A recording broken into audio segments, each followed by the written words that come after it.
Hello, మన grandma TV స్వాగతం. ఈరోజు నేను చెప్పేది టమాటాలు అప్పటికప్పుడు చేసుకునేదండి. పులుసు అండి. ఇది చాలా టేస్టీగా చాలా బాగుంటుంది. పిల్లలకి పెద్దలకి వస్తుందండి. ఈ టమాటాలు మీడియం సైజ్ అయితే తీసుకున్నాను.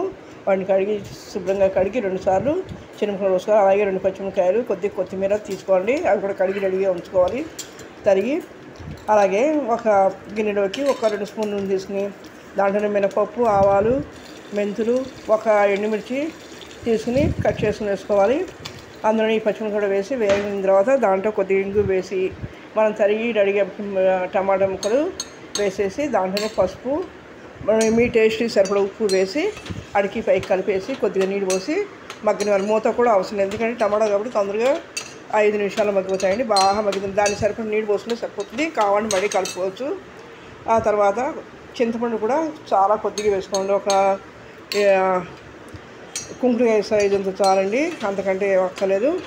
ఇవి వేసుకుని బాగా మగ్గిన తర్వాత దాన్ని ఒక 5 నిమిషాల తర్వాత చూస్తే అది బాగా గట్టిపడిందంటే కొద్ది నీళ్ళు కలుపుకోండి. లేదంటే మనకి గరిటె జారుడుగా ఉంటే కనుక ఇంకా అక్కర్లేదు. దాంట్లోనే శనగపిండి కలుపుకొని నీళ్ళలో శనగపిండి కలుపుకొని కొద్దిగా చిక్కగా దానిపైన వేసి అడికి పైకి కలుపుకొని రెడీ చేసుకోండి. ఇంకా అంతేనండి. ఇది తొందరగా అయిపోయే రెసిపీ అండి. దీనిపైన కొత్తిమీర గార్నిష్ చేసుకోండి, సర్వ్ చేసుకోండి అండి. ఈ క్వాంటిటీ ఇద్దరికి సరిపోతుందండి. మీ అన్నంలోకి, టిఫిన్లోకి వాళ్ళని ఎవరైనా గెస్ట్లు వచ్చినప్పుడు అప్పటికప్పుడు చేసి పెట్టేదండి. ఎలాంటి ఇబ్బంది పచ్చానికి కూడా పనికొస్తుంది.